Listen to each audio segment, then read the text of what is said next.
Subterrornia by Dakota-Storm, Boggan Thompson. Prologue 1. Hello, my name is Frank Skyner. May I come in?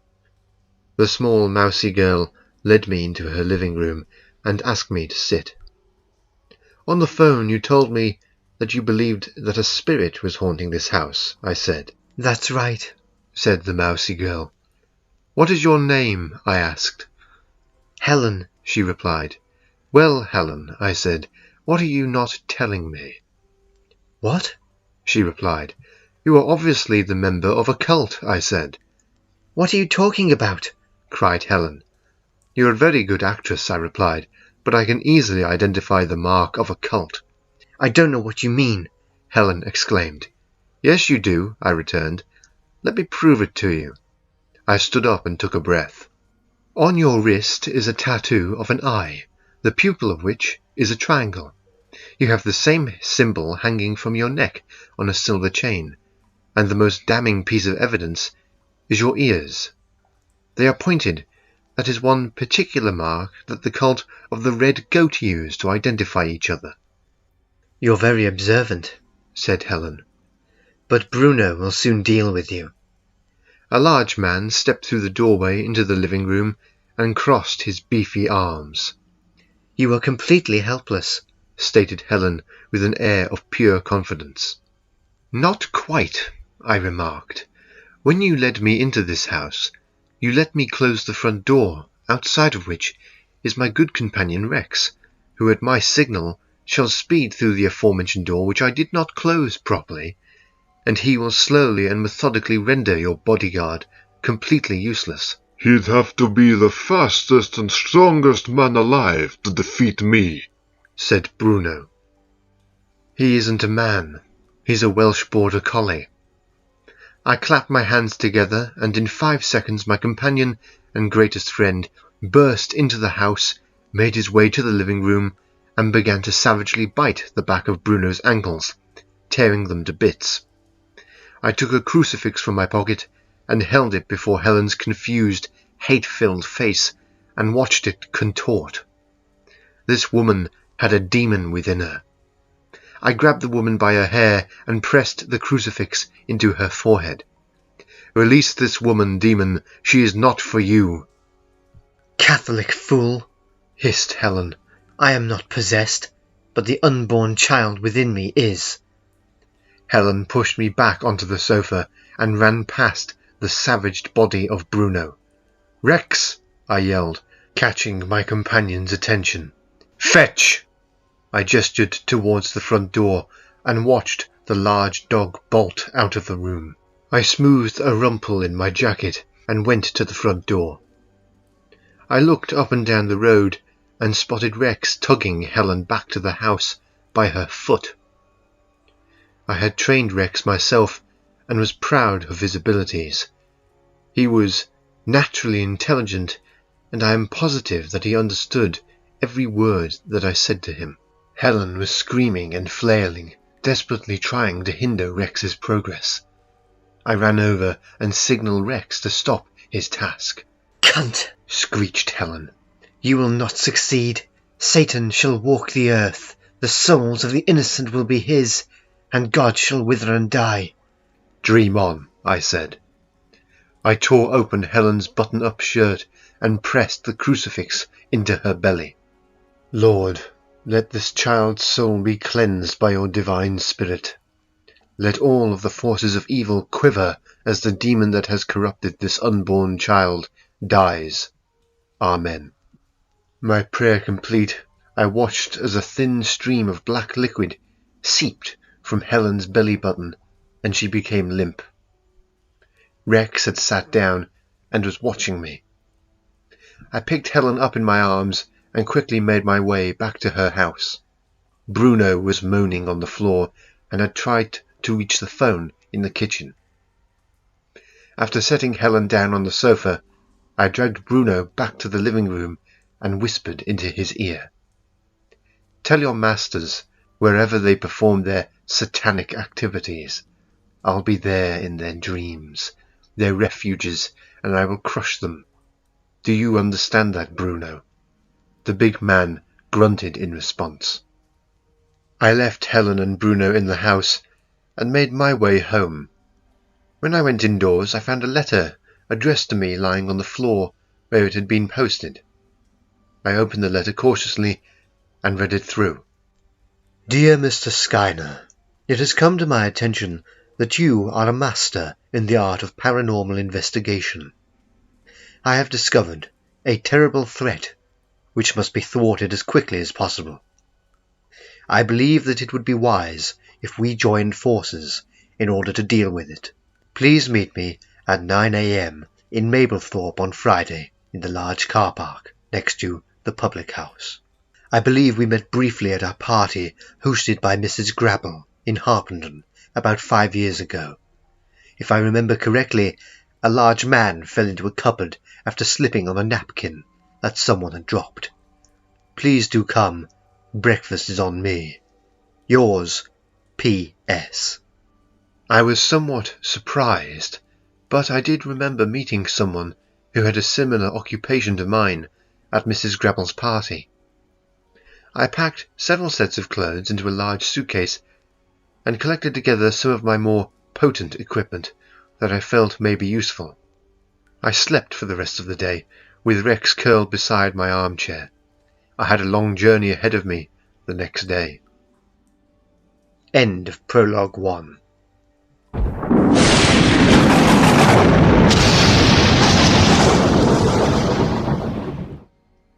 Prologue 2.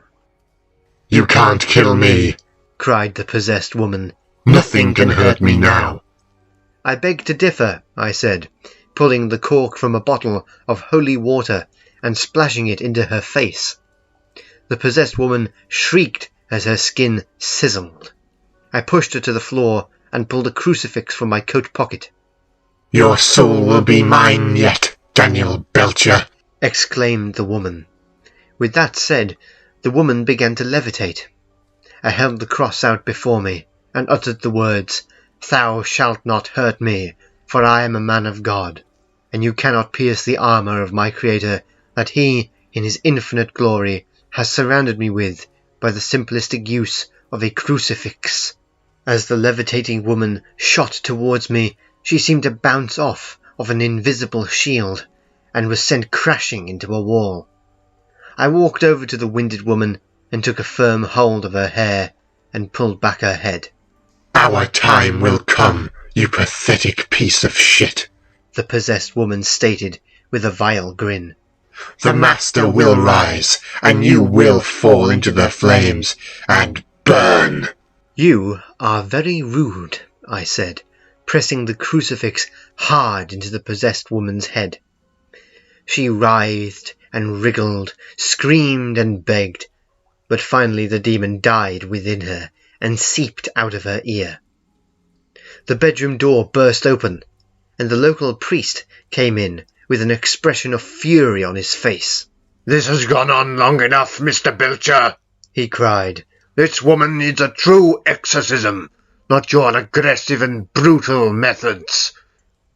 The demon is dead, I said, lifting the now purified woman onto her bed. I entrust her to your care. I walked past the priest, whose face was red with barely controlled rage and shame. I went down the stairs and spoke to the woman's husband. Is she cured now? He asked emotionally. She has been exorcised. The demon is dead. The husband embraced me and with joy in his heart thanked me. I left the building and got into my car. I was surprised to find an envelope on my dashboard with my name on it. Mystified, I opened the envelope and read the letter within, and was greatly intrigued. The letter read, Dear Mr. Belcher, I write to inform you that I fear the world is in great danger. A terrifying evil is readying itself to unleash hell upon the earth. I can and will give more details of my positively serious statements if you will meet me at the car park next to the public house in Mablethorpe at 9 a.m. on Friday. Breakfast is on me. Yours, P.S. It was a short and simple letter, I got to the point immediately. I decided to go home, pack for an extensive trip, and get a few hours' sleep. Whoever PS was, I intended to meet him. End of Prologue 2.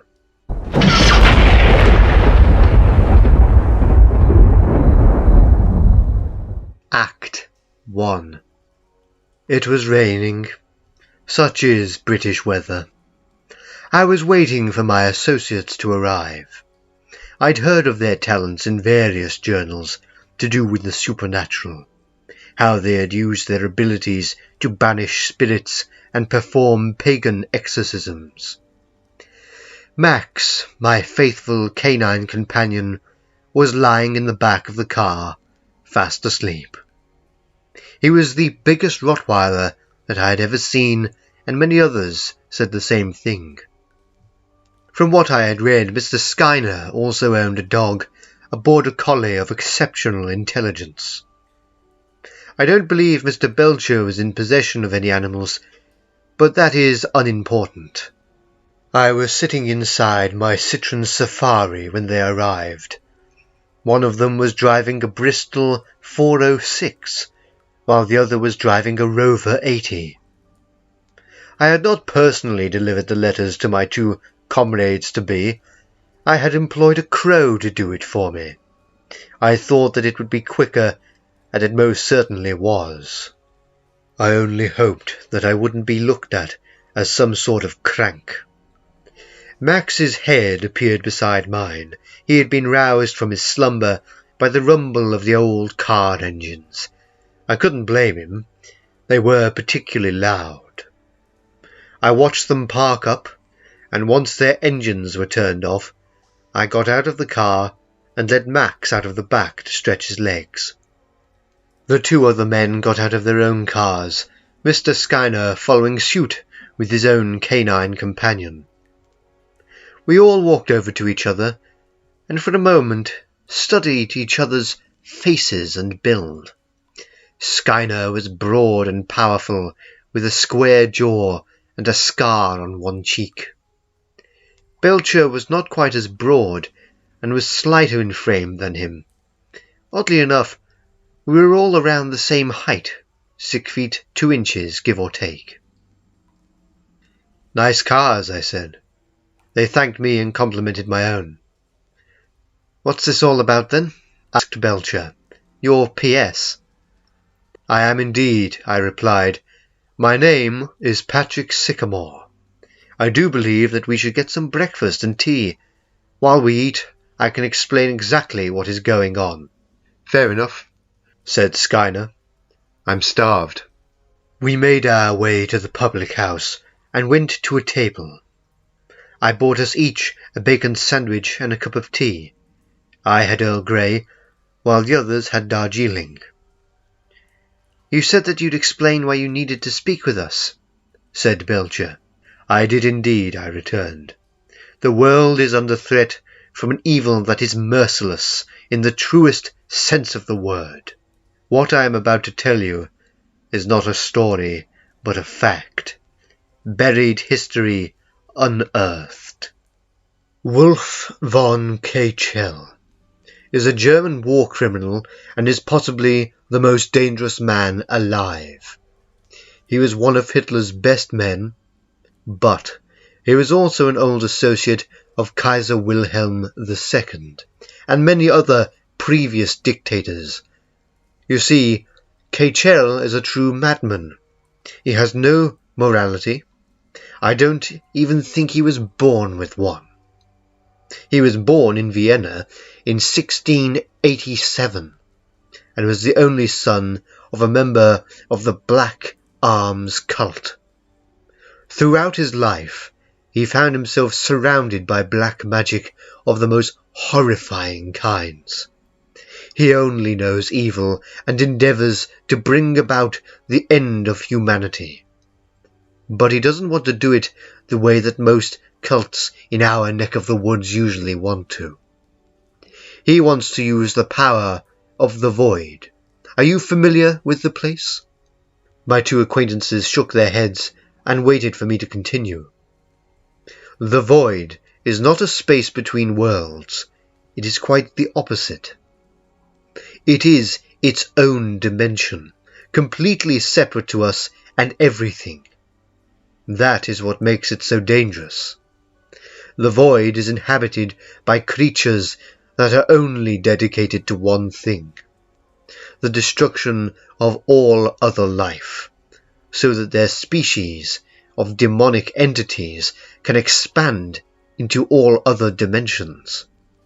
These demonic entities quite literally consume planets, once they have access to another dimension, that is. How do you know about this void? Asked Skyner. I am glad that you asked, I replied. Once we have finished here, I will show you the way to my home. There I will show you things that not even my closest friends and family know about. Why should we believe you? Asked Belcher. I will show you in good time. You have my word. We finished our breakfast and went back to our vehicles. It took us about 4 hours to drive to my home in Bowness-on-Windermere.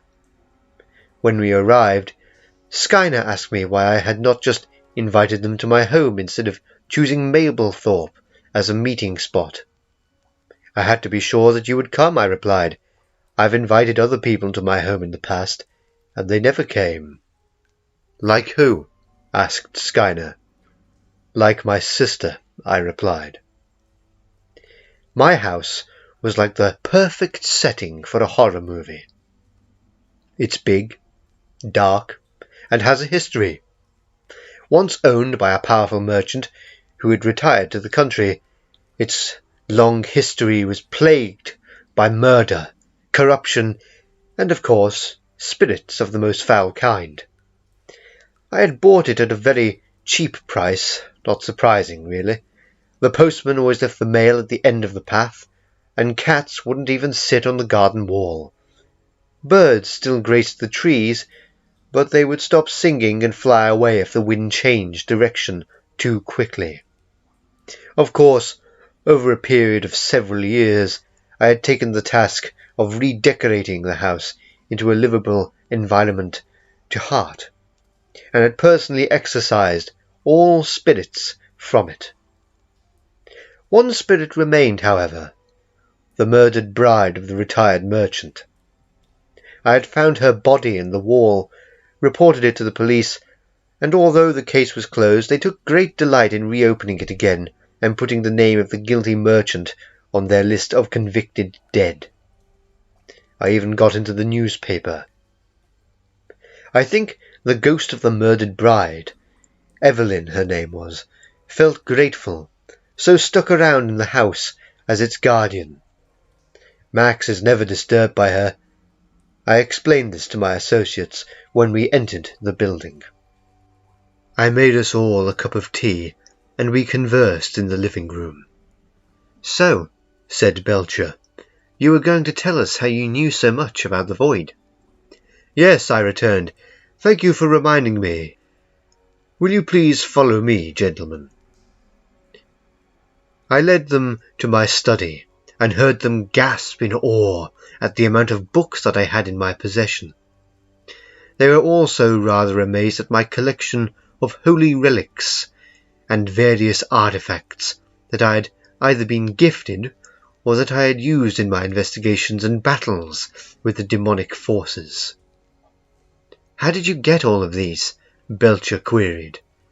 I smiled and replied, I have lived a long and adventure-filled life. Along the way, I have had the fortune to procure, collect, and be gifted these items. A great many of them have a use, while others I simply keep as mementos of past achievements and the very rare failure. I led my guests to a glass cabinet, within which was a steel vault that I lifted off of its shelf and placed onto an old work table that was scarred through years of use. This vault contains the most dangerous and most useful tool in the history of our profession, I stated. Will you kindly close your eyes while I use the dial? I am very cautious when it comes to the combination. I wouldn't want the vault's contents stolen because I was careless. My guests did what I asked of them, and when they opened their eyes, marvelled at the thing that I held in my hands.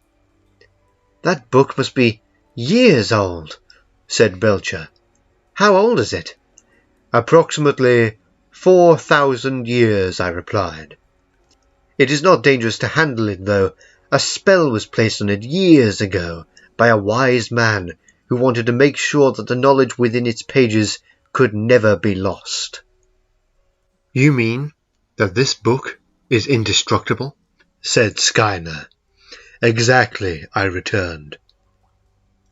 I placed the ancient book on a padded stand and opened the cover and flipped through the well-thumbed pages to a bookmarked page.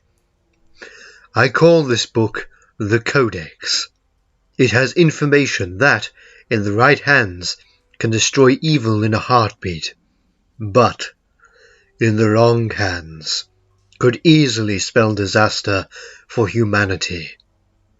That is why I rarely use it. I was sent a message from an anonymous writer explaining how they were investigating mysterious happenings in Scotland. The name he mentioned was Wolf Von Kaechele. As I have already explained, he is one of the most evil and powerful forces on Earth, and through him the Void plans to leak into our dimension and consume it. The Void's inhabitants are dangerous, can take any form, and are ageless. This does not mean that they are unstoppable, though. They have tried to gain access to this dimension before via our planet several times, once in Egypt using the formation of the pyramids, and once in Europe with the plague. Both of these attempts failed, thank goodness. The Egyptians didn't put the pyramids in the right formation, and the plague died out. Now what I am going to tell you will either send you away from this house, thinking that I am completely mad, or you will stay and assist me in my endeavour to thwart Kaechele. In Scotland there are tunnels and massive caves, within which the portal resides. This portal, though small, could be expanded to let through the void. Kaechele doesn't know it yet, but he is going to end this universe. He has already absorbed enough power to raise the dead and suck the souls from the living with his will. For many years he has managed to preserve himself through the sacrifice of virgins and through the use of the portal, which has the ability to slow down the aging process, if used correctly. Before he used the portal to maintain himself, though, he used a form of occult skin grafting, and his body has patches of flesh of various size mixed with his own. Hitler was the last man to see him. How do I know this? Because I am in possession of his journal from 1945, which contains not only the events of his meeting with Kaechele, but also a photograph of him. I need you to help me. If you don't, then I will try to stop him myself. I'll probably die, and then you would eventually have to try yourself, by which point he'll be too powerful to stop.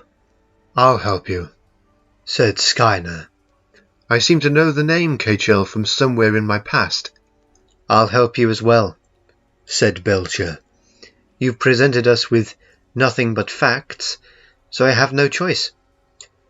"Thank you," I said. "I am forever grateful. I will need to teach you some methods and show you some things that really no one should ever see. But I can assure you they will be needed. Let's begin." End of Act 1.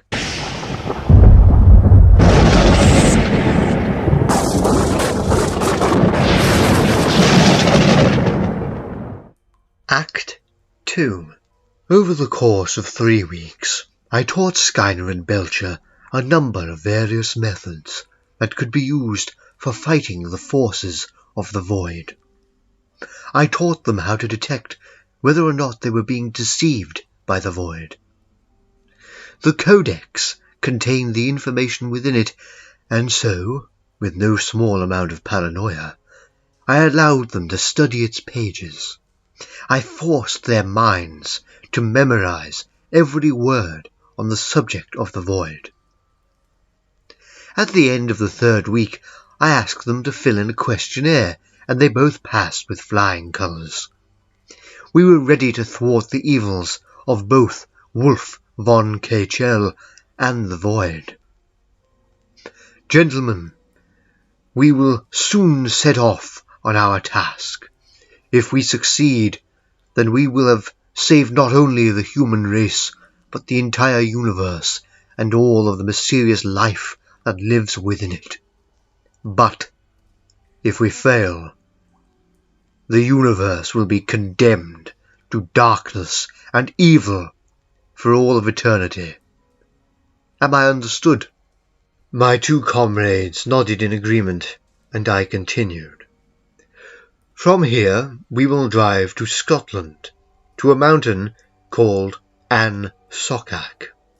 There we will go deep into the bowels of the earth via a dangerous cave system. We will not require ropes or hiking equipment. I believe that it will be easy to gain access to the tunnels via an opening situated in a sort of well in the ground. This well is filled in with bushes and grass, but behind them lies the entrance to the tunnels. You are probably wondering how I know all of this. Well, I'll tell you. I picked up an old, rolled-up map from the table that I was standing next to and opened it up for my friends to look at. This map was made by a member of the McBurls clan. They used to use these tunnels to live in, and in the 40 years that they inhabited them, the elders of the clan created this map. The cave system goes down 2 miles into the earth. We will be travelling to a chamber located at the centre of the system. This is where, I believe, the void and Kaechele are residing. Questions? What will we be taking with us? Asked Belcher. Holy water, crucifixes made from the wood of the walnut tree, and our canine companions. Are you going to take the Codex with you? Asked Skyner. Yes, I replied. The Codex will be of particular importance. Within it lies the incantations to close the portal of the void. I suggest you have your cars serviced and you purchase tents. This will be the most dangerous experience of our lives. Now, let's pack. We'll meet back here at my house in 2 days' time. I have several walnut wood crucifixes which I will give to you when you return. The air of the quiet room was shattered by the sound of breaking wood. Max began to growl, as did Skyner's dog Rex. It would appear that our adventure is beginning immediately, I said. I'd pull your rosaries out of your pockets and get ready to fight. After arming ourselves with these holy objects, we walked up to my study door and prepared to repel the intruder. The study door exploded in a shower of splinters, and through what was left of the doorway, a huge, lumbering thing of twisted flesh and exposed bone came. Jesus! What the hell is that thing? Gasped Belcher. That, gentleman, is an ogre from the Welsh slate mines. Unfortunately, this particular ogre has become mutated, and by my guess, Kaechele had something to do with it. How do we kill it? Belcher asked. There is only one way to kill an ogre that I know of. Force it to swallow a crucifix of any kind. I think it's trying to say something, said Skyner. We listened intently to what the ogre was trying to articulate. Sycamore. Master has message for you. What is his message? I asked. Do not interfere with his plan, or you will die. With that, the ogre gave a grunt of pain and fell onto its ugly face, lifeless. We now know that Kaechele wants us to leave him alone, I said. We now also know that he has the ability to mutate these creatures and likely many others at will. I suspect that he has vast armies of these ogres, probably not quite as unhealthy as this one, and judging from the yellowed colour of his skin, this poor creature died from liver failure, brought on by the misuse of black magic. How do we get rid of it? Asked Belcher. Quite easily. Watch.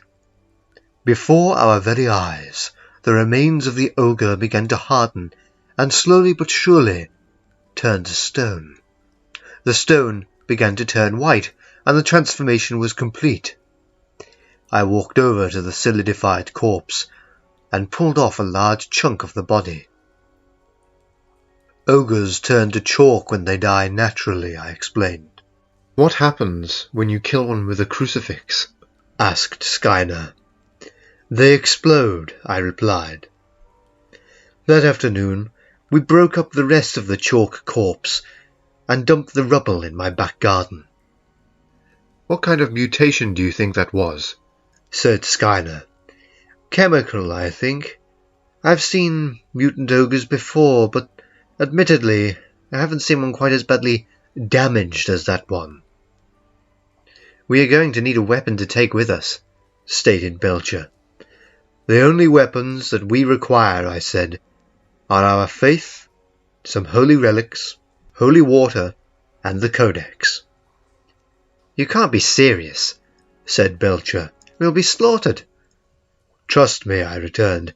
I have been in many situations just like this one, and these things have always kept me safe, as they will with you and Skyner. What do we do next? Asked Skyner. We will need to pack some supplies and have our cars serviced immediately for extensive travel. I'll do that straight away, said Skyner. I know a guy personally who can get me a good MOT. I'll follow suit, said Belcher. Excellent, I said. I will see you soon then. End of Act 2.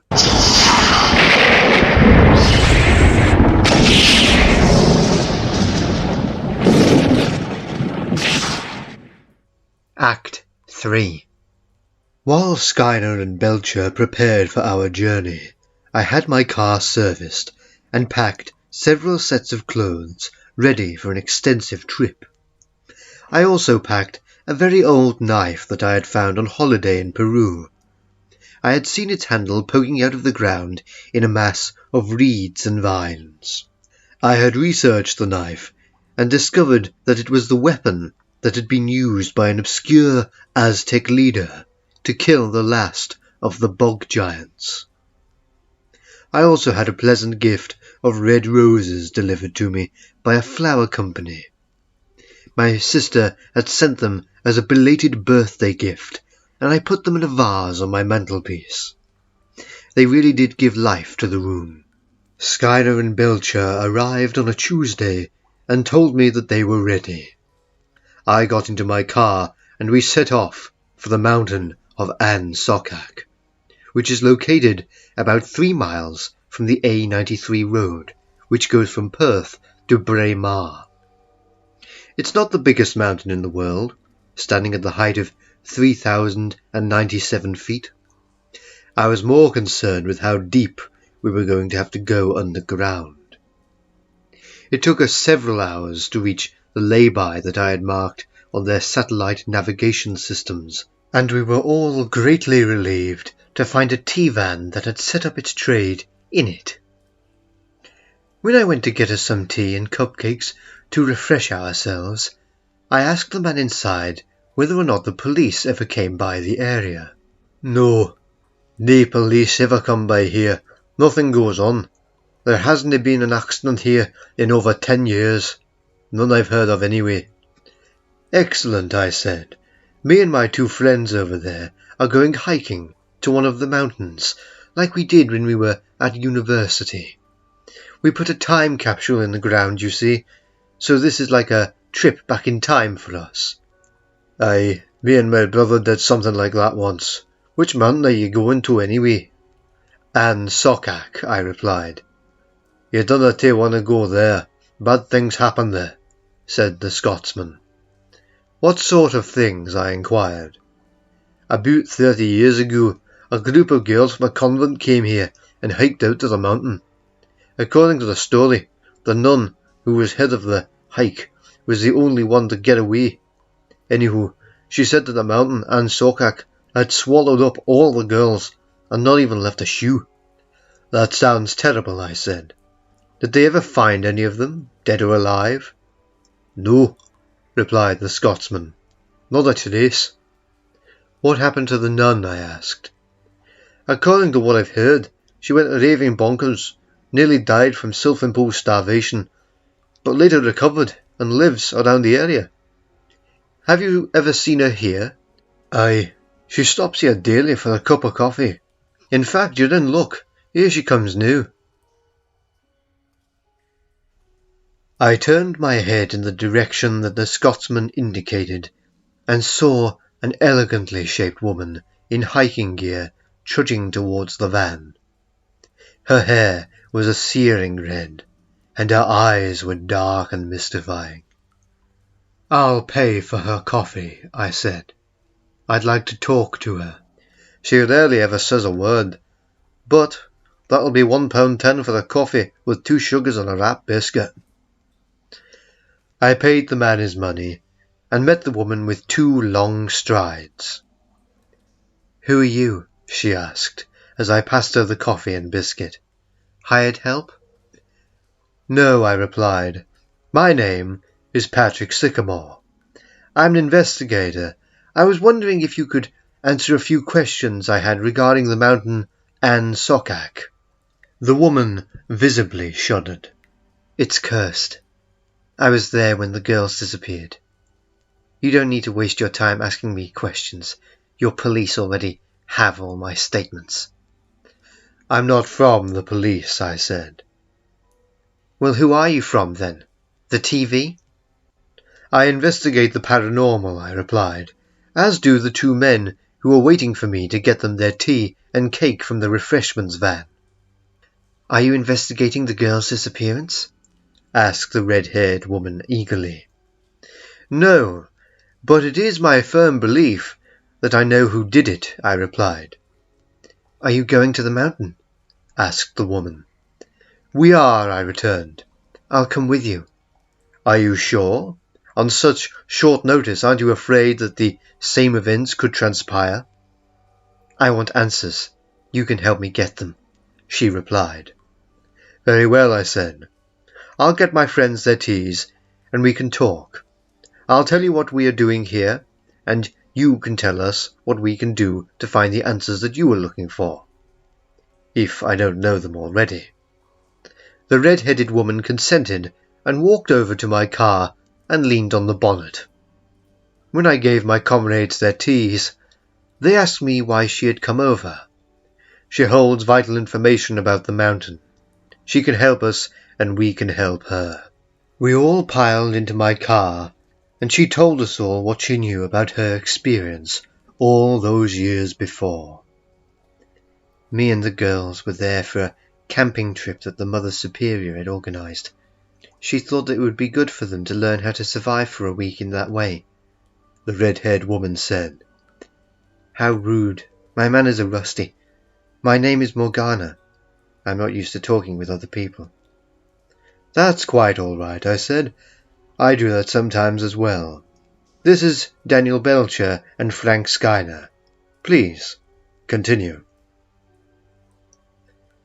I thought that it was a dream at first.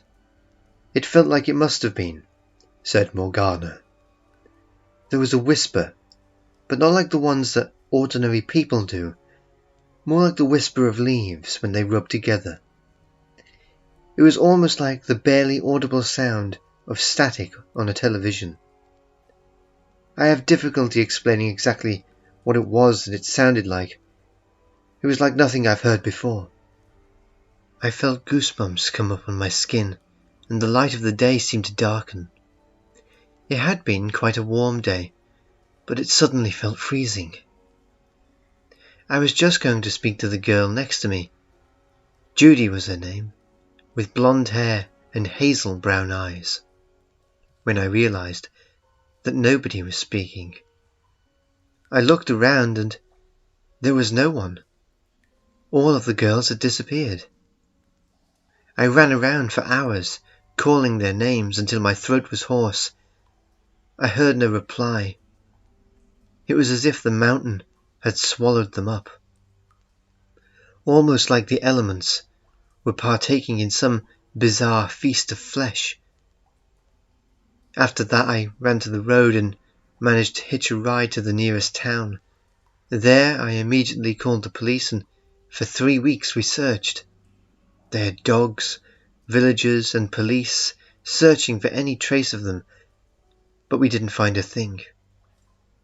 I kept going back for 2 years, screaming for them to answer me, but, as you can expect, I never got an answer.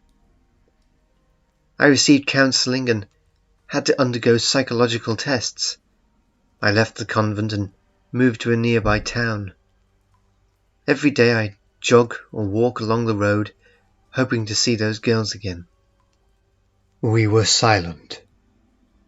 The only sounds we could hear were those of the light traffic, Max and Rex barking whilst they played, and our own heartbeats. I think I know who might have taken your girls, I said, breaking the silence. Schuyler and Belcher knew the answer, but were nevertheless riveted to the scene, intent on hearing the finale to this story. Who? Asked Morgana. Wolf Von Kaechele, I said. Morgana's face looked confused. Who is he? She asked. One of the, if not the most evil man to breathe the air of this earth. He is the Grand Master of 1,000 cults, the mastermind of hundreds of thousands of schemes, and lives for one thing: the destruction of all of humanity. He is the reason we are here. He is going to try and let through beings from another dimension called the Void. But I know that the Void itself is sentient. It is not mindless. It already has a minor portal within the tunnels beneath the mountain. Should Kaechele succeed in his endeavours to bring about the extinction of humanity, then he will not only condemn Earth and all that lives upon it to death, but the entire universe. I believe that he is going to try to absorb some of the power of the Void and become the most powerful being on Earth.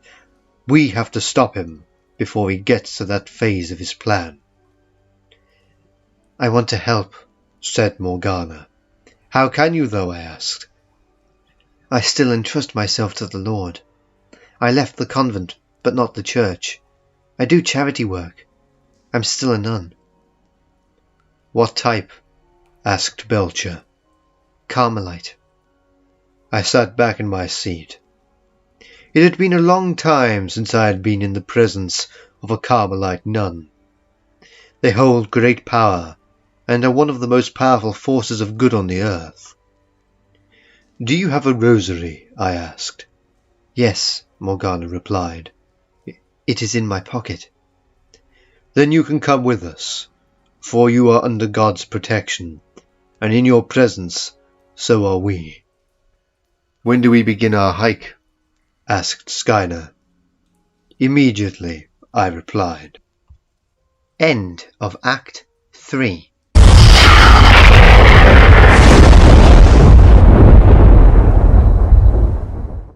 Act 4.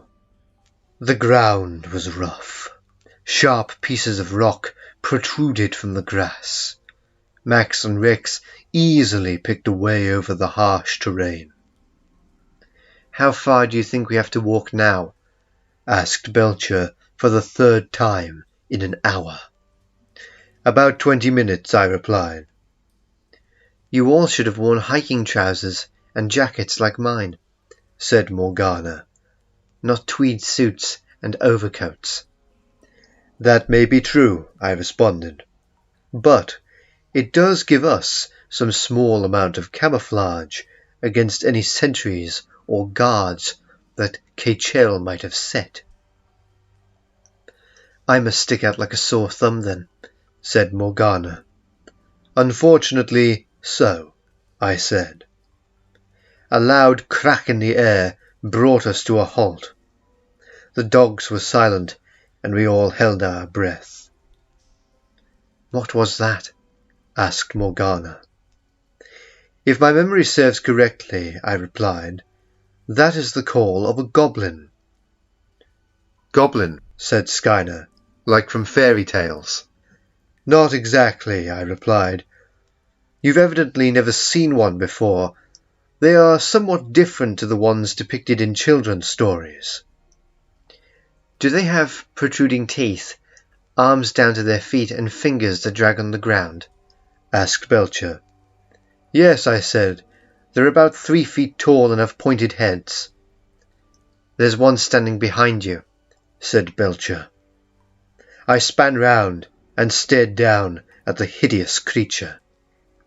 Its throat gurgled, its skin glistened with sweat, and its blood-red eyes rolled around in their sockets. "What do you want?" I asked. "Fee," said the goblin in a gurgling voice. "From each of us?" I queried. The goblin nodded and held out one of its hands. I took off my watch and placed it in the creature's hand.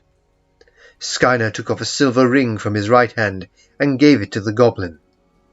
Belcher pulled out a bejeweled penknife and handed it over. Morgana shook a little with nervousness as she took out her purse and pulled out a gold coin. "It's a good luck charm that my mother gave to me," she explained as she handed it over to the creature. "Do the dogs have to pay a fee?" I queried. "No, they animals. They link to Mother Earth," replied the goblin. With that being said, the goblin deposited his loot in a small pouch on his hip and scampered off like a chimpanzee, running faster than any horse could run. "Why didn't you ask him if there were any traps or guards in the area?"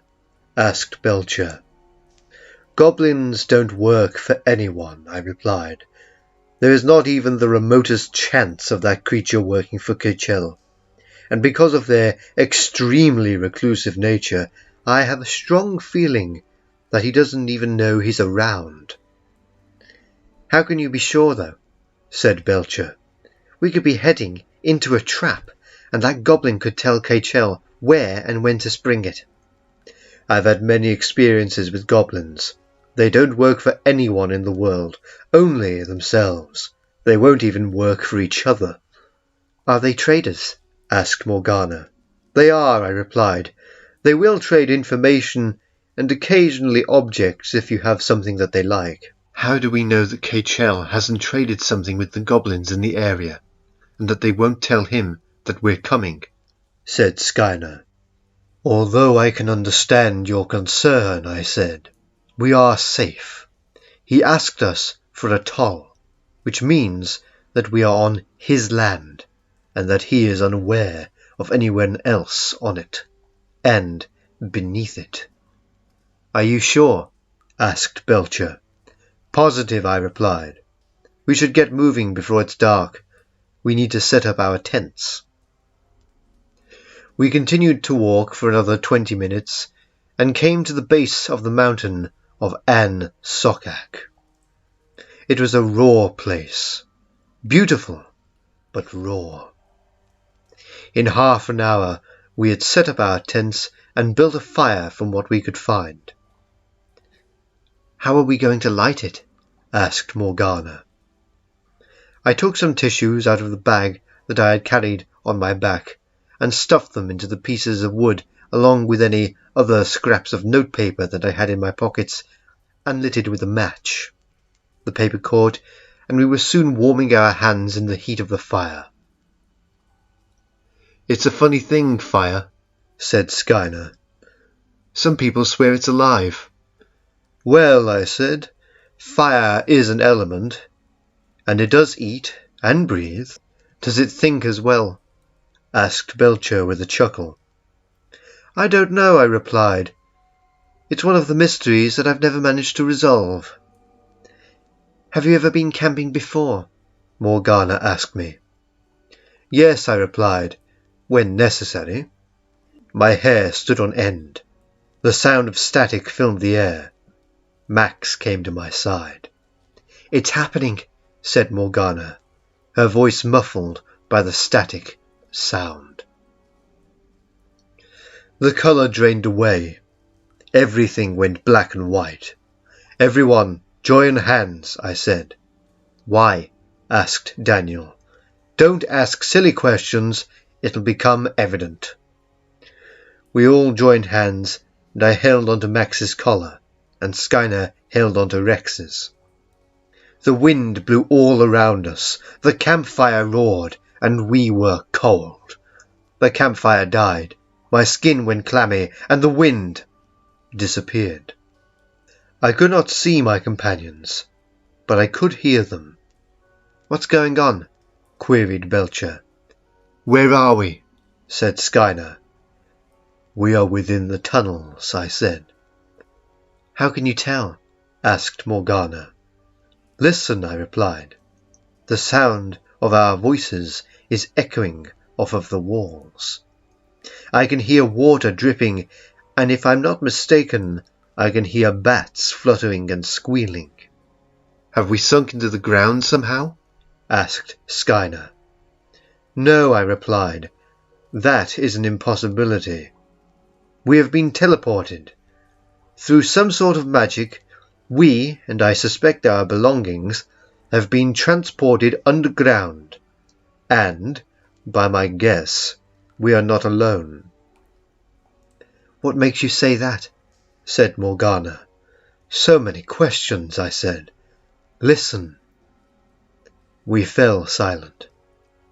In the distance, perhaps 100 feet away, the sound of heavy breathing could be heard.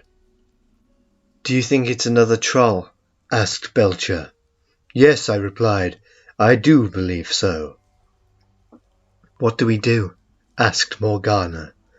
"Nothing," I replied. "What do you mean, nothing?" said Belcher. "That beast could attack at any moment." "It won't," I said. "It will leave in a few minutes." "You seem very sure of yourself," said Skyner. "I've done this many times," I said. "Trolls don't have the best hearing in the world, but they are experts at detecting vibrations in the ground. So long as we don't move, it will not investigate us. It doesn't even know we are here." "What about Kaechele? Does he know that we are here?" asked Belcher. "Indeed," I replied. "He has to control the magic that transported us here." "Listen," said Morgana. "The breathing has stopped." I listened hard and confirmed what Morgana had said. We pulled torches from our pockets and looked around the tunnel. Our tents and backpacks had been transported with us and lay in a heap, from which I retrieved the codex in its armoured box. My comrades collected their own weapons against evil, and we set off down the tunnel at a comfortable speed. We reached a fork in the tunnels, and I pulled out the map that, if we lost, would doom us to death. I hunted around the mouths of the tunnels until I found a marker engraved into the wall of one of them. I looked at the map, found the mark, and decided to take the opposite tunnel.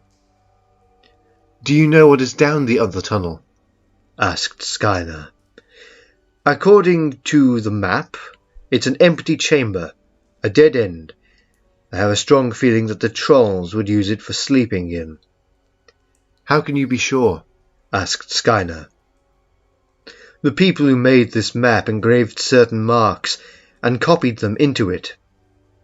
The symbol for the chamber is a circle, and one of these was engraved into the side of the tunnel mouth."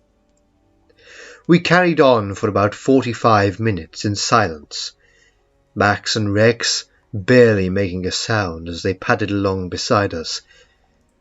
We at last came to an immense chamber filled with the remains of people, bones, equipment, clothes, shoes, and even desiccated flesh. "I need to look for my girls," said Morgana. "They could be here." "If they are here, then they are dead," I said. "There is no need to look for them." "What if one of them is still alive?"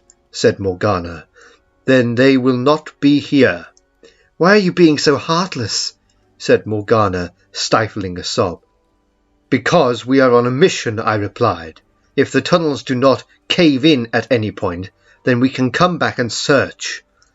I'm sure the police would be very interested to search through these tunnels as well." "What if one of them is still alive?" said Morgana. "Then, as I said before, they will not be here." "Where would they be then?" asked Belcher. "My best guess would be near the portal," I replied. "Why there?" asked Belcher. "Because it is what I would do," I returned. "What do you mean by that?" said Morgana. "The portal feeds on death, especially those that are brought about through ritual sacrifice. Quite a lot of magic portals use this method." "But all of those girls would be dead by now," said Belcher. "Not necessarily," I replied. "The best way to keep a portal open, especially one like Kaechele's, is to use virgin blood." "All of those girls were virgins. Some of them were only 16 to 18, said Morgana. "True," I said, "but it can be quite difficult to tell a virgin apart from someone who has had sex." "What is it that you are leading to?" asked Skylar. "If Kaechele wanted a constant flow of virgins at, let's say, 9-month intervals—" "Dear God preserve us," said Belcher. "The penny drops," I said. "You're saying that Kaechele could have kept those girls alive to give birth to children that would be sacrificed en masse?" "It's a possibility," I replied. "Let's hope that that possibility doesn't become an actuality," said Belcher. We continued down the tunnels, occasionally stopping either for rest or to avoid detection by a heard yet never seen monster. We continued on like this for 5 hours. Our nerves were frayed, our foreheads sweated, and although none of us admitted it, we were scared. Scared that all of a sudden a beast could swipe one of us away. Scared that one of our dogs would cry out as its neck was broken. Scared for our lives. "We should take a break," said Skylar. "I agree," I said. "We can have one of those chocolate energy bars in my rucksack." I was about to announce this event to the rest of my comrades when a gust of wind blew in my face and a voice spoke. "Well, well, well," said the voice. "Mr. Sycamore, I see you have obtained 2 more hunters of demons and a nun. Do you really think that you and your little squad of pathetic mortals can defeat me?" "I think we stand a good chance," I replied. "On a scale of 1 to 10, where do you think your chances lie?" "A firm 7.5, I replied to the voice. A fine estimate, said the voice. You are ambitious, yet practical. We shall see what your capabilities are. Who are we? I asked. Me and my minions, of course, replied the voice. I heard a sharp hiss, like that of a snake, and told everyone to stay very still. I summoned Max, and Skyner summoned Rex. We waited. Something very large and heavy walked past us. In the torchlight, I saw that it had the body of an immense man, the claws of a lion at the end of each finger, and the head of a Komodo dragon. One bite from the beast, and any of us could be sure to die a very slow and painful death. The two dogs seemed to sense this fact and remained quiet. The beast passed us by and disappeared down a small side tunnel. We are in over our heads, stated Belcher. That may be true, I replied, but we must continue our endeavour for the sake of humanity. Can you hear that? Asked Morgana. Hear what? Asked Skyner. It sounds like a spider, crawling over a piece of office paper, she returned. We listened in tense silence to the sound of crawling. One moment it was close, the next it was far away. A loud noise behind our group alerted us to the fact that some beast had arrived to attack us. We flashed our torches onto it, and were appalled. The bottom half of the creature was like that of some oversized arachnid, while the top half was that of a woman, whose hands ended with long black claws that I could see would rip through flesh like it was hot butter. Julie, I heard Morgana gasp. It's not her, I said. It is her. She's still alive, said Morgana. I know it is a somewhat cliché thing to say, but that is not the same Julie that you knew all those years ago. Look at her. She has been spliced to that beast. It's a monster. Nothing more, nothing less. Julie, can you hear me? Said Morgana, taking a step forward. She's gone nuts, said Belcher. It's this place, her thoughts, and whatever this 8-legged monstrosity is, I said. It's breaking her mind. Skyner jumped forward and grabbed Morgana by the arm and pulled her towards him. What are you doing? Demanded Morgana. I was going to speak to her. Look at her, said Skyner, turning her to face the monster that looked upon us, trying to determine whether or not it could overpower us or not. Does that look like Julie to you? Did Julie have 8 legs and an arse the size of the front of my car? Is that what she looked like? No, said Morgana quietly. We need to kill it, I said. Everyone pull out your crucifixes and rosaries. We armed ourselves with our holy weapons and braced for the attack. The creature must have sensed we were armed, and thus began to growl and shriek. The spider creature took a swipe at us with its claws before retreating back into the darkness. Why didn't it stay to fight us? Queried Belcher. I don't know, I replied. A roar from behind us announced the arrival of yet another monster. This time, it was a horribly mutated troll. Its skin was stretched thin over its skeleton, muscles showing through where it had torn. I rushed the creature and took a hold of one of its arms. I instantly let go as it began to move itself away from me. I leapt onto the creature's back and began to touch its back in a multitude of places with my walnut wood crucifix. It yelled and screamed as its back burned in different places. I wrapped my arms around its neck and began to put pressure on its windpipe. The beast tried vainly to throw me off of its back, and after a few moments swayed and fell to the floor.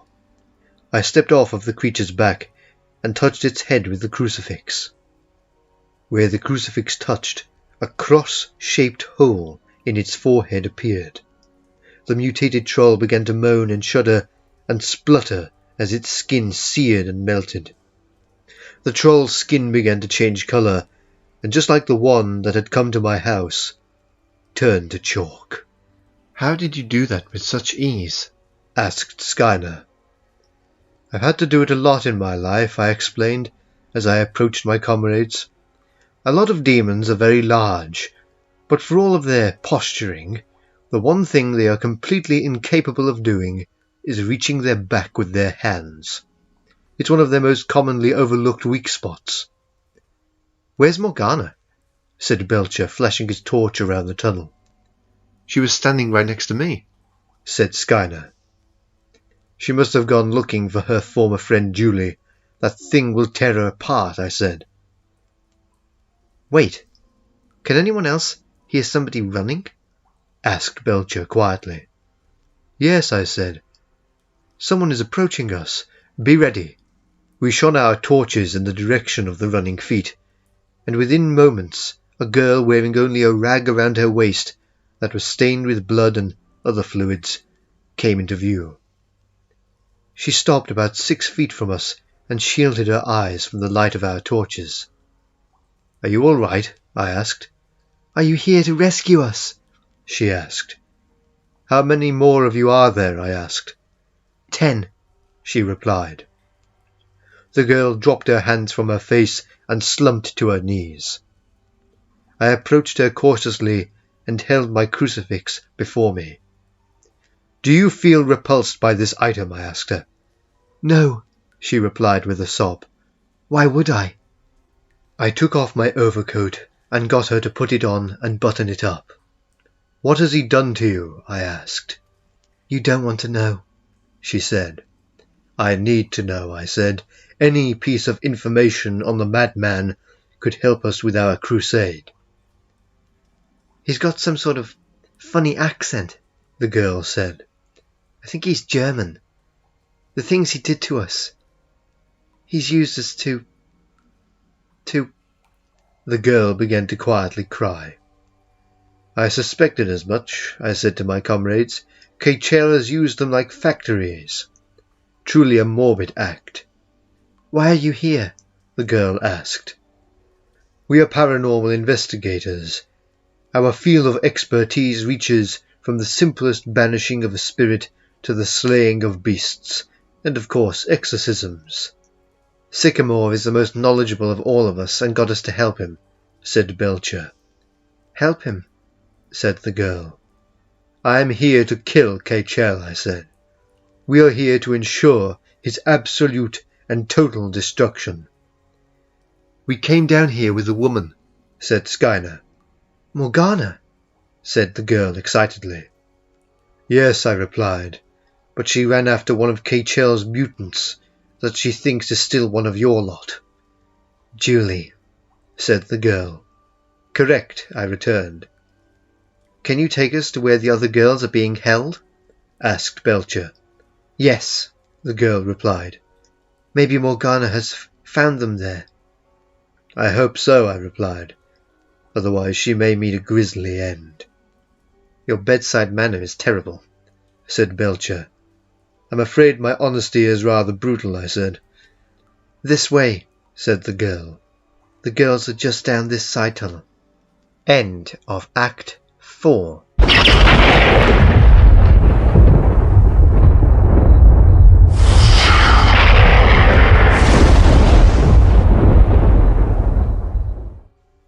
Act 5. The girl, whose name we learned was Samantha, led us to a large chamber filled with dirty pillows, rotting food, and the rest of the girls. One of the girls came towards us and slapped Samantha on the cheek, sending her reeling to the open arms of Belcher. "I told you not to sneak away again," said the girl. "I'll burn your leg this time, then you won't be able to leave again." "Excuse me," I said. The girl who I addressed jumped back with fright. "Who are you?" she demanded angrily. "What do you want here?" "Sounds like a Fruit Loop to me," said Skyner. "We are here to kill the man who has kept you captive for all of these years," I replied. "We don't want to leave, do we, girls?" said the girl. "We do, Casey. She's lost her mind," said Samantha. "These men have come here to help us get away." "Shut up, you little bitch," Casey said with a sneer. "Our master has a purpose for us. We will be rewarded." "If that is what he has promised you," I said, "I can guarantee that that is not what you shall receive." "How do you know?" said Casey. "You know nothing of his brilliance." "Brilliance," I said. "You are living in filth. You and the rest of the girls are being used to breed sacrifices. Your children are all dead, and judging from the state of you and the other girls, you'll all soon be dead as well." "Blasphemy!"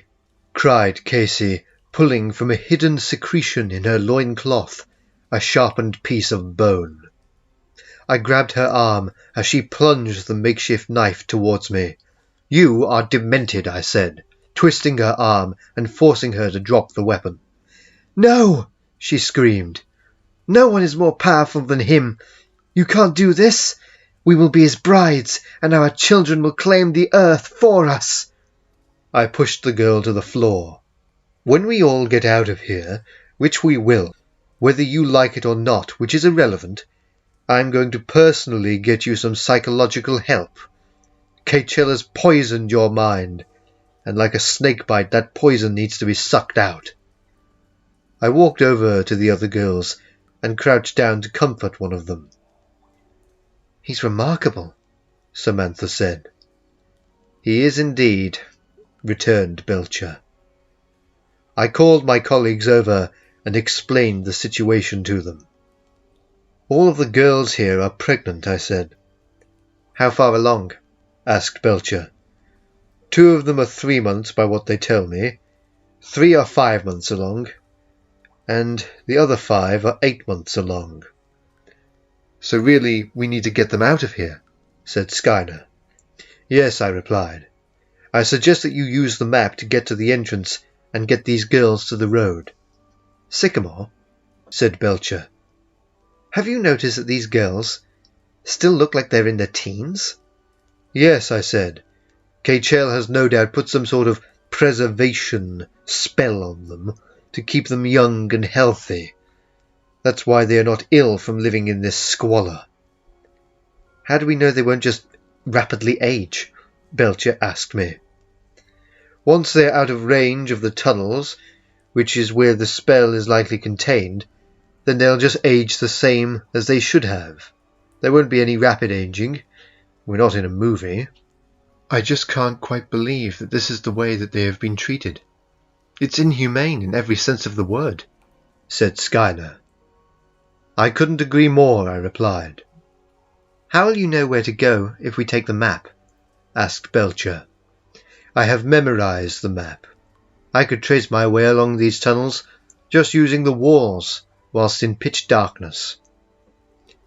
"I'm not sure about leaving you here by yourself," said Belcher. An angry cry like that of a screeching cat echoed through the chamber. We trained our torches on the source of the noise and saw Morgana being chased by the hideous mutation that Julie had become. I suspected that once any of the girls ran out of eggs, Kaechele simply put their bodies to use for experimentation and mutated them all into monsters to add to his Legion of the Damned. "Quickly," I said. "You need to get the girls out of here. I'll keep this reject from a horror movie at bay while you make an escape. Here's the map." "How will you get out alive? You need our help," asked Skyner. "Trust me, this isn't the first time that I have been in impossible situations. We'll come back for you. I swear it," said Belcher. "Go!" I exclaimed. "Take Morgana with you." Skyner got the girls on their feet while Belcher helped Morgana. The monster that had once been a girl called Julie was hissing and shrieking and slowly approaching with obvious malevolence. I noticed that whenever the monster bent one of its numerous knees, that a small pocket was revealed, a sort of cavity. I believed that this small hollow space was for the regulation of heat. I took a glass bottle of holy water from my pocket and pulled out the cork. I took a deep breath and ran at the creature, knowing full well that if it caught me, then I would most definitely die. If, of course, I didn't come up with a quick means of escape. I sloshed the bottle full of holy water into the cavity, and the monster thrashed and shrieked and cried out in pain. The creature stumbled around for a few moments, trying desperately to regain control of its balance, before it fell with an audible crash to the ground. I heard different parts of its body crack and splinter. Skyner and Belcher had made good on my instructions, and I hoped that they were a great distance from me. I picked up the case that held within the ancient codex and began to walk down one of the tunnels. "Congratulations!" boomed the voice that had spoken to me and my comrades once before. "You are still alive, as I had hoped. You are an excellent fighter, Mr. Sycamore. Perhaps you shall make a fine addition to my collection of monsters." Am I speaking to Kaechele? I asked. "Indeed you are," replied the voice. "You and I are going to have a little chat. Let's change the scenery, shall we?" A whirlwind of air and smells and lights and sounds enveloped me, and I found myself transported to a dark woods, illuminated only by the bright, shining moon. Which woods are these, Kaechele? The ones you were born in? A shadow moved from behind a tree, revealing the presence of another. "How did you know?" Kaechele asked quietly and calmly. With an ego as big as yours, you probably brought me here for a showdown, and I suspect that you are going to explain your history, tell me your life story, if you will. Of course, it will be abridged, and you'll miss out any details that you find trivial. You will tell me the highlights, such as your first encounter with evil, how intoxicating it was, etc., etc. Would that be a correct evaluation of why you have brought me here? "Indeed it is, Mr. Sycamore. You are a very intelligent man," replied Kaechele. "There is but one small detail that you forgot to mention." What detail would that be? I asked. "The time to which I have transported you." That is such an old cliché, I said. You haven't transported me anywhere. You have simply manipulated my surroundings to make it appear as if I have been transported. These trees around me may feel, smell, or even taste real, but they are not. They are an illusion, and I fancy that you have one of your monsters sneaking up on me. The reason that I can tell you all of this is because I can feel its footsteps through the ground that I stand on. It's a heavy beast. Would I be correct in identifying it as the one with the head of the Komodo dragon? "All of this is correct," said Kaechele. "You are truly an amazing opponent, but my beast will slay you in just a moment." You are wrong, I said. I know from which direction the beast is coming from, and can easily move out of its way, should it leap towards me. I might not be able to see it, but it would be too hard, even for you, to hide its smell and the movements of the air that it would cause as it moved to attack me. "How you know all of this, I do not know," said Kaechele, who had stayed hidden in the shadows during our conversation. "But everything you have said so far is entirely true, and I cannot find error." The whirlwind of air and lights returned, and I was unsurprisingly revealed to have never left the tunnel. "You will find me at the end of this tunnel," said Kaechele's voice. "Continue onwards for 15 minutes. The monster will accompany you." I felt the beast's breath on the back of my neck, and in the light of my torch watched it take up a slow trot alongside me about 8 feet away. "I don't need a guide, Kaechele," I said. "Here's a sort of security," said Kaechele. I walked on for about 15 minutes and came to the end of the tunnel. It appeared to be a dead end, but I noticed that there were large, rusted hinges and a deep crack in the centre of the wall. I felt around for a handle and found it to be one similar to a doorknob, except it was made from a very small human skull. I shuddered at the thought of its origin. "Scared, my dear Sycamore?" taunted Kaechele. "Far from it," I replied, "simply disgusted with your choice of doorknob." "Understandable," said Kaechele. "Please, come in." I opened the door and entered into a chamber of horrors. I had never seen such a heinous room. Lining the walls of the chamber were the taxidermied bodies of hundreds of babies, each with a small brass plaque telling from which year they were from and how long they had lived. On large stained wooden tables lay the still living bodies of several women. They had been vivisected, and each lay in different stages of the process. Some were simply split open, while others still had their skins peeled back and their organs exposed. Strangely, though, there was no smell of death and suffering. It was masked heavily with the odour of lavender. Such a contrast was strange. I wondered if Kaechele was preparing these women's bodies for becoming monsters. "Well," said Kaechele, walking out from the shadows, "what do you think of my laboratory?" "It's heinous," I replied. "It's inhuman, disgusting, vile, filthy, and yet is perfectly sterile and completely free of the odour of human suffering." "A perfect description," said Kaechele, with a leer on his grotesque patchwork face. "You do not seem disturbed by it, though, and you are not frightened by my appearance." "I shall indulge such emotions at a later date," I said. "Right now I have one thing on my mind. Your destruction."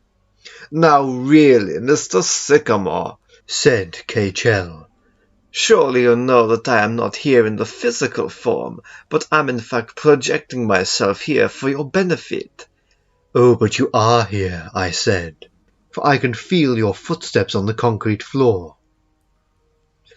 "You are, of course, correct," said Kaechele with a small bow. "How you are so in tune with your surroundings, I do not know." "Let's just say it took me a long time," I replied. "You cannot stop me," stated Kaechele. "I have become more powerful than you can possibly comprehend." "If that is true," I responded, "then you shall have no trouble in holding my crucifix."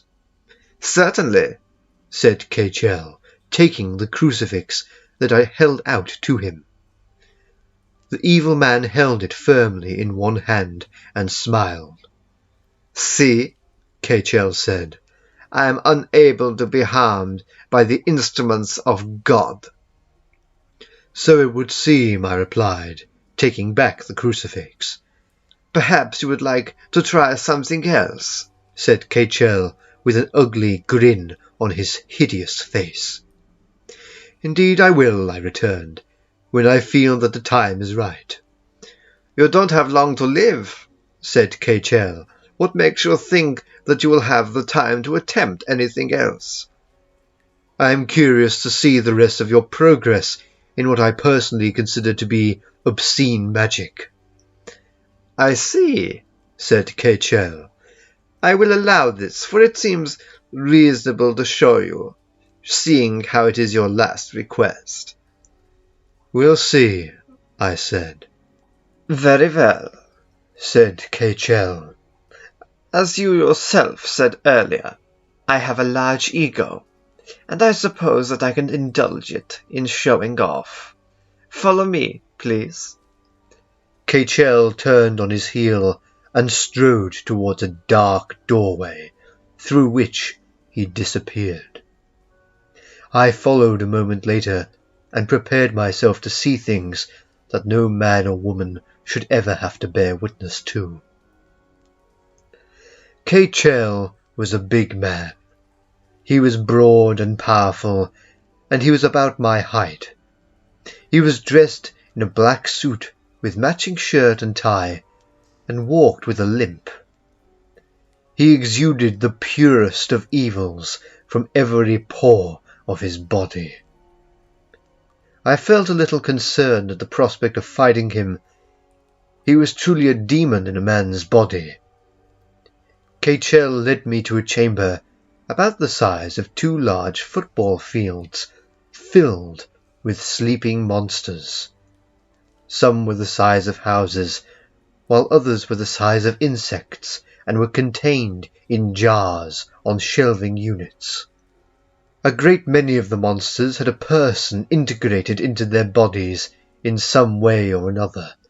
Others were simply mutated trolls, like the one that had visited my house.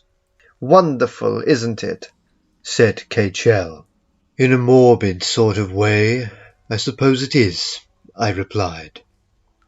Kaechele then led me to a hall filled with what I assumed to be his achievements. There were mummified bodies and screaming heads on pedestals, and hairless rabbits feasting on scraps of human flesh. All in all, it was an appalling sight, but I held myself together. I would express my emotions later, when I was alone. Are you ready to see my crowning achievement? Asked Kaechele with barely veiled excitement. I have seen everything else, I said. I suspect that this will be the most horrifying of them all. You have no idea, said Kaechele. The man of evil opened a small doorway in a wall and walked through. I followed and beheld a sight that even I gasped and shook at. Kaechele had led me straight to the portal. More evil poured forth from its oily black and rippling surface than any produced by Kaechele. Beautiful, isn't it? Said Kaechele. Tell me, what do you think of my work? Kaechele pointed out the rim of the portal, and I was horrified. Melted together were the screaming, stretched bodies of over 40 people, their hands waving around, trying to grasp at anything they could use to end their misery, but there was nothing. They screamed as one, begging for mercy, begging to die. There were thick seams of putrid flesh where they had been connected. I designed it myself, said Kaechele. I love looking at it. It relaxes me when I'm stressed. I swung round and punched Kaechele hard in the stomach. He doubled over and I heard him laugh. You fool, he said. I am indestructible. With that being said, he leapt at me with supernatural power and forced me to the floor. You have no idea how long it has taken me to get this right, said Kaechele, frothing at the mouth like some rabid dog. I will unleash the ancients upon this world and be their ruler. All shall live in fear of the name Kaechele. I'll infect the universe, and no one will be able to stop me. I am known for not using strong language, you madman, I said. But I feel that this is one of those occasions. What do you mean? Asked Kaechele. You are the most absolutely psychopathic, mentally damaged prick that I have ever had the misfortune to meet. I hit out at Kaechele and brought the full force of my fist onto the side of his head. "You shall become one of my monsters, I swear it!" yelled Kaechele as he fell to the side of me. I jumped up and looked around me for a makeshift weapon. If I couldn't use the power of God to hurt him, then I would have to beat him to a pulp with a pipe or stone or anything that I could find. I discovered a wooden chair by the doorway and snapped off one of its legs. I turned just in time to witness Kaechele about to hit me with a huge boulder. I dodged his attack and hit him round the back of the head with the chair leg. I gave him a hard kick to the back of the leg and he fell to one knee. I took the chair leg in both hands and put it around Kaechele's throat and pulled as hard as possible. I heard him laughing as I performed these actions and soon found myself being flipped over his shoulder onto the floor. "I have not had such a worthy opponent in many years," he said. Kaechele dragged me towards the portal and grabbed my hair. "Look at it," he said. "I can hear it calling out for you. It wants you for itself. Well, if I want to keep the ancients happy, I better give them what they want." I gave Kaechele a sharp dig in the ribs with my elbow, and he released me from his grip. I crawled towards the box containing the codex and opened it. I felt a strong sense of security as I held the ancient book in my hands. I felt its power, and the portal felt it too, for it began to ripple and became violent. I saw Kaechele stare at the portal in confusion as a huge blob of black goo was spat forth from it and landed directly onto him. I watched as he began to convulse and scream. The black goo seeped into his mouth and his ears, finding any way that it could to get inside of him. His clothes ripped, and he grew massively. His arms became long and thick with muscle. His legs stayed about the same size, but the muscles within them became far more pronounced. His back became huge, and a row of sharp spikes grew from his spine, splitting his skin. "The power," he said to himself. "The ancients have made me the ultimate force. All others are now dwarfed in comparison." Behemoth would not be pleased to hear that, I said to myself. Kaechele came towards me slowly with a hideous smile on his mutated face. When he came within striking distance, I did the unthinkable. I hit him hard in the face with the ancient codex. He yelled in pain and sprang back. His face burned badly by the book. "No holy relic can harm me," said Kaechele. "What is that thing?" "This, Kaechele, is my last resort, the most powerful object on Earth, or at least in my personal experience. I have in my hands the accumulated knowledge of hundreds of people, their experience, their traditions, and their power. Information from every religion on this earth, and a touch of power from God himself. Come on, fight me now." Kaechele threw himself towards me, and I darted out of the way, touching the book to his leg as he passed. He screamed in agony as the book melted layers of his flesh and muscle down to the bone. I had an idea. I stood in front of the portal and placed the book at my feet. "I'm all yours, Kaechele. Have at me. I'll fight you as a man. Any other method of mine would be unfair on you." Kaechele snarled, cried out, and bellowed threateningly. "What is it, Kaechele?" I said, feeling intimidated, scared.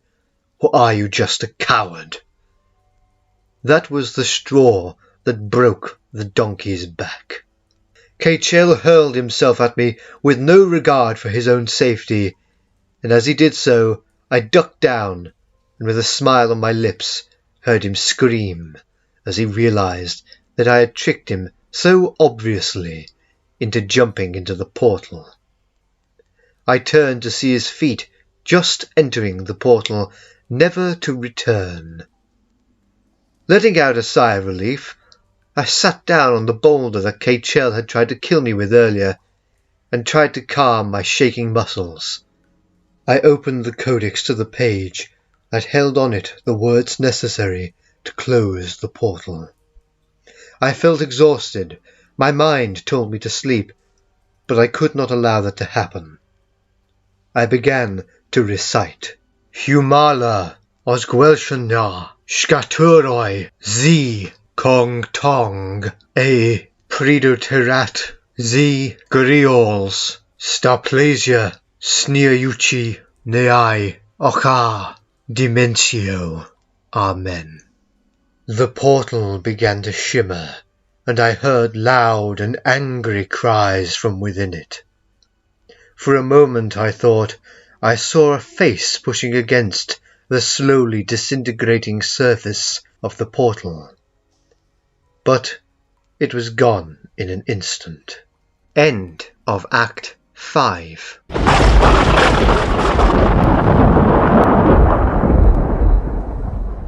Act 6. I began my long, subterranean hike back to the surface, passing through Kaechele's halls and theatre of monsters, all of which had calcified and would, at a touch, turn to powder.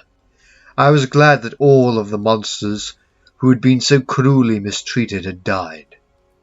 It meant that they would no longer be in pain, and that no other dastardly villain could use them for their own gain.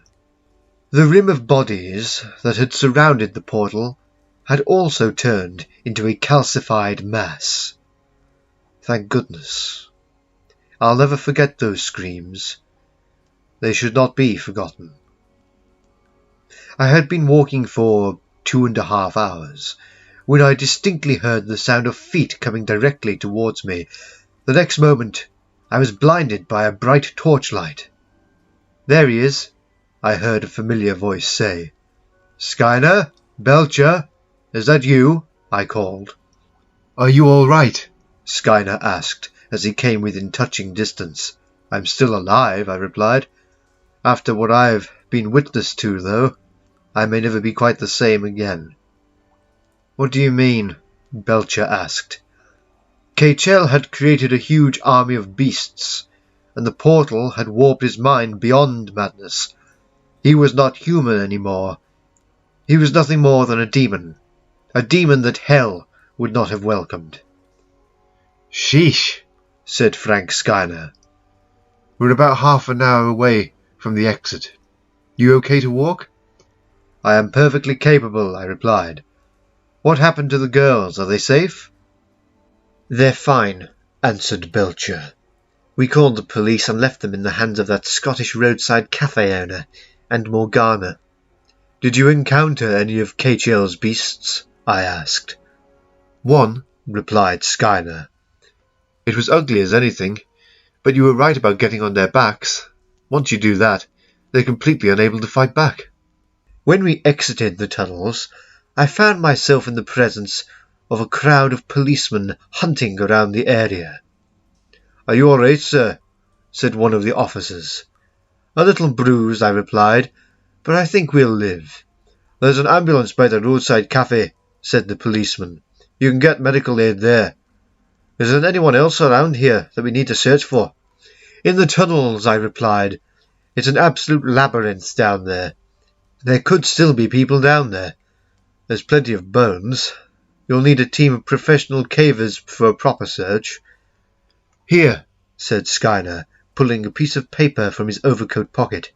"This is an ancient map of the tunnels. My friend gave it to me to help us find our way. You might be able to use it to search the caves." "Thank you, sir," said the policeman, who quickly left our company to find his commanding officer. "They'll ask us for statements, you know," Belcher said as we walked towards the road. "We'll simply have to tell the truth," said Skyner. That is our best course of action, I said, but don't give too much detail, or they will think that we are as mad as hatters. We bought ourselves a piping hot cup of tea from the roadside cafe, and waited.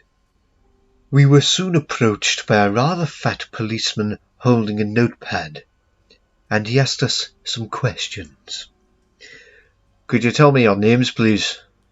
We introduced ourselves and offered the officer a cup of tea and a cream cake, which he politely refused, explaining that he was trying to lose some weight for a parade that he had volunteered for. What are your reasons for investigating the tunnels, Mr. Sycamore? We are enthusiasts for the paranormal, investigators, if you will. It's sort of a hobby. We'd heard something about disappearances in the area, and decided to try and find some ghosts. What can you tell us about the caves, Mr. Belcher? They're very dirty. They don't smell very nice, and it's very dark. Personally, I think that some sort of criminal was keeping those girls in there. Only God knows the reason. Did you see any criminals at all? Asked the policeman. No, replied Belcher. I heard some voices, but they could have been our own echoing around the tunnels. Mr. Skyner, a couple of the girls have been talking to us and claim to have seen monsters and believe that they were imprisoned by someone going by the name of Kaechele. Would you know anything about that? I'm afraid that I have no knowledge of anyone by the name of Kaechele. Perhaps this was the name of their captor. I think I heard one of the girls say the name a short time ago, but I haven't heard of anyone called that previous to now. What about the monsters? Queried the policeman. They could have heard sounds like those made by rats and thought that they were something bigger. We also had our dogs with us. They could have mistaken their barking for the sound of some beast, but I didn't see any monsters. A girl joined us on our expedition, Morgana. Where is she? I asked. I'm not really meant to say, but I believe that her statement was taken as she was taken to her home not far from here. Why do you ask, sir? Curiosity. She helped us, I replied. I wanted to thank her for showing us the tunnels and for getting the girls out of there. I see, said the policeman. You're free to go now, but we may need to phone you and ask some more questions about what happened. Could I have your telephone numbers and addresses, please? We gave the fat policeman our contact information, and he left us to finish our hot beverages. That was a nice cup of tea, I commented. We should work together as a team, said Skyner. That way, no supernatural threat could be powerful enough to fight us. I strongly disagree, I replied. If we are together, then we are in even more danger than we are when we work alone. But surely no one would want to pick a fight with us, said Skyner. The opposite is true, said Belcher. We'd be at the top of every demon's and malignant entity's to-do list. We should keep in contact, I said, but only ever come together when one of us believes that it is truly a threat to humanity. I hope we see each other soon, said Skyner. I think that we work great together. I hope we never see each other ever again, said Belcher. Next time we meet, I said, we could be going up against truly anything. Let's go our separate ways for now, and may God protect this world from any threats that wish to harm it. We shook hands with one another, and after spaces of 10 to 15 minutes, we left. As I drove home with Max asleep on the back seat, I wondered what threat could or would bring us three back together, but decided that it was wise to not dwell on it, lest it encouraged events.